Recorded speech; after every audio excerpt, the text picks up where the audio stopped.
안녕하세요. 오랜만에 인사를 드립니다. 제가 집안 사정으로 활동을 중단하느라 모든 영상을 비공개했다가 다시 영상을 공개하였고요. 가끔이라도 활동을 하려고 합니다. 구독자님들께 이것이 도리라고 생각했습니다. 일단 저의 프로필 사진과 유튜브 명을 바꿨습니다. 일단 확정은 아닙니다만 꼭 택시에 관련된 것만 다루지는 않고 세상 사는 얘기를 포함하려고 합니다. 오늘 첫 이야기의 제목은 지갑 그리고 안경과 핸드폰입니다. 이게 무슨 얘기인지 설명을 드리겠습니다. 불과 얼마 전 있었던 일이고요. 각기 다른 승객 세 분이 저의 차에 놓고 내린 물건입니다. 지갑, 안경, 핸드폰. 이 이야기를 왜 제가 하는 거냐면 인지상정, 이심전심이라는 말로 대신하고자 합니다. 같은 일이 일어나도 기분 좋고 뿌듯한 마음이 드는가 하면 기분 나쁘고 씁쓸한 기분이 들기도 합니다. 그럼 세 가지의 일을 하나씩 말씀드려 보겠습니다. 저희 집 가까운 곳에 승객을 하차시켜드리고 퇴근하여 충전을 하며 차량을 정리 및 청소를 하던 중 뒷좌석에서 지갑을 발견했습니다.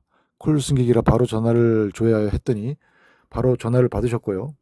전기 충전을 중단하고 바로 갔습니다. 그런데 승객분께서 하차 시에는 몰랐는데 술에 취하셔서 위치를 못 찾으셨어요. 계속 통화를 하면서 찾아드렸습니다. 결국에는요. 하차하실 때도 약간의 팁도 주셨고 인상도 참 좋으셔서 감사한 마음에 그냥 한동 내니까 그냥 돌려드려야겠다고 생각했는데 시간이 꽤나 소요되어서 그럴 수는 없었습니다. 승객께서 웃는 얼굴로 고맙다고 하시더니 얼마를 드려야 할까요? 하시길래 그냥 10,000원만 주세요 했습니다. 당시 할증 시간이고 해서 그렇게 말씀드렸더니 아니죠. 손해보셨는데 그건 아니고요 하시며 5만 원을 주셨습니다. 제가 아닙니다. 이렇게 많이 안 주셔도 됩니다. 라고 했더니 아니요. 그냥 받으세요. 손해보셨는데 아닙니다. 라고 말씀하시며 가시더라고요. 제가 그냥 돈 더 많이 받았다고 이렇게 기분 좋다고 말씀드리는 건 아닙니다. 제 택시에 타고 하차하실 때부터 참 좋은 분이었다는 걸 알았습니다. 저는 진짜 그냥 돌려드리려고 마음먹을 정도로 참 좋은 분이셨어요. 강남에서 콜 승객이 승차하였고 목적지는 도봉구였습니다.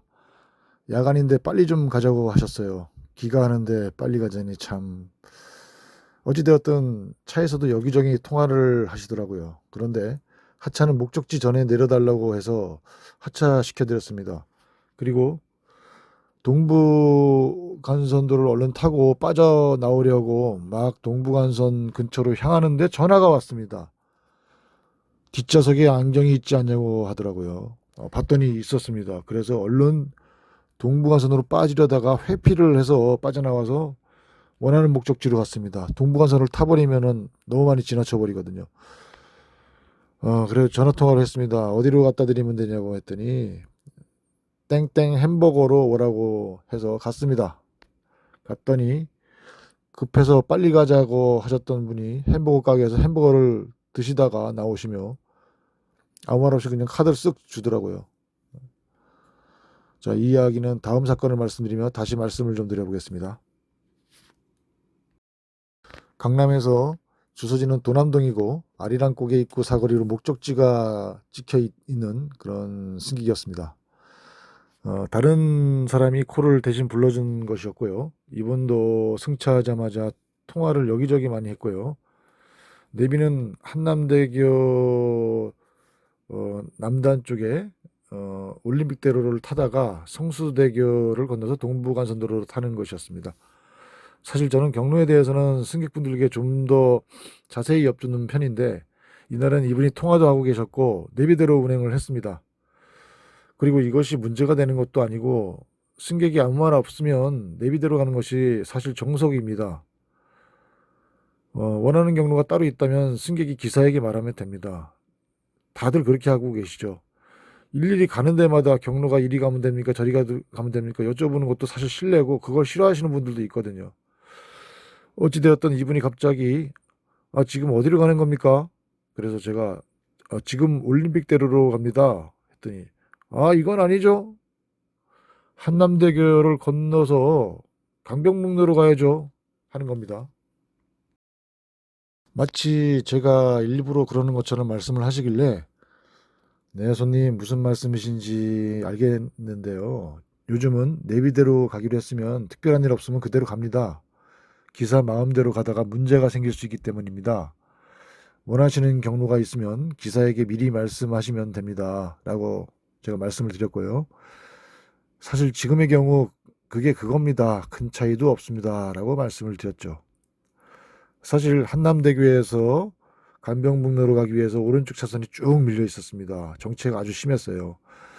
하여튼 그랬더니 그럴 수도 있겠네요. 제가 강변북로로만 다녀봐서요. 라고 말씀을 하셨습니다.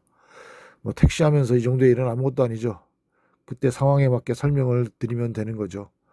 그런데요, 이분은 저의 안내에도 불구하고 길 안내를 좀 이상하게 했습니다. 어, 약간의 사고 유발자 같은 그런 분이었어요. 저기 앞에서 우회전이요 라고 하는데 당연히 골목으로 들어가는 줄 알았죠. 그런데 골목 바로 전 아파트 입구로 해서 아파트로 들어가자는 것이었습니다. 그래서 정지를 한 후에 또 뭐라고 할 것 같아서 조금 후진해서 그냥 들어가 드릴까요? 라고 했더니 그냥 내리시더라고요. 아무튼 운행 내내 정신없게 만드는 그런 분이었습니다. 그리고 출발을 하며 뒷좌석을 딱 보았더니 핸드폰이 있는 겁니다. 얼른 봤더니 벌써 들어가고 안 계시고 뒤에 차는 밀려 있고 그래서 일단 차를 앞으로 빼서 정체되는 길이었기 때문에 좀 피했어요. 피한 다음에 비상등을 켜놓고 이분이 콜을 부른 게 아니기 때문에 콜 불러준 분한테 전화를 했더니 전화를 안 받더라고요. 그래서 할 수 없이 좀 기다렸습니다. 좀 기다렸더니 이제 전화가 왔어요. 그분 따님한테. 그래서 아파트 동까지 찾아갔고요. 유턴이 안 되는 구간이라서 한 블록 우회해서 갔으니까 할증 시간 요금이고 해서 6,400원 정도 나왔습니다. 사실 미터기를 처음부터 눌러놨어야 되는데 통화 다 하고 나서 출발하면서 눌렀으니까 당연히 요금은 덜 나왔겠죠. 이제 도착했는데 그분이 이제 미터기 요금을 보더니 구겨진 돈을 어떻게 갖고 나왔어요. 그러더니 그걸 하나씩 펴면서 5,000원, 6,000원, 7,000원 이러면서 돈을 세는 거예요. 그러더니 저한테 주면서 하는 말, 기사님 오늘 여기 올림명이었나 봐요. 이러는 겁니다. 좀 다소 황당했습니다. 제가 세 가지의 사건을 말씀드렸는데요. 지갑 승객 사건, 그리고 안경과 핸드폰 승객 사건. 다소 대조되는 모습입니다. 제가 아까 전에 말씀드렸죠. 인지상정과 이심전심. 스스로 느끼지 못하는 자에겐 말해봤자 싸움밖에 안 되고 마음만 상하는 것입니다. 그래서 말을 안 하는 것이죠. 오늘 긴 얘기를 제가 했는데요. 많은 얘기를 더 이상 하지는 않겠습니다. 여러분 어떤 생각이 드시나요? 좀 더 배려하는 세상이기를 바랍니다. 그리고 집에서 녹음을 하다 보니 소리가 좀 작다는 점 양해 바랍니다. 시청해 주셔서 감사합니다.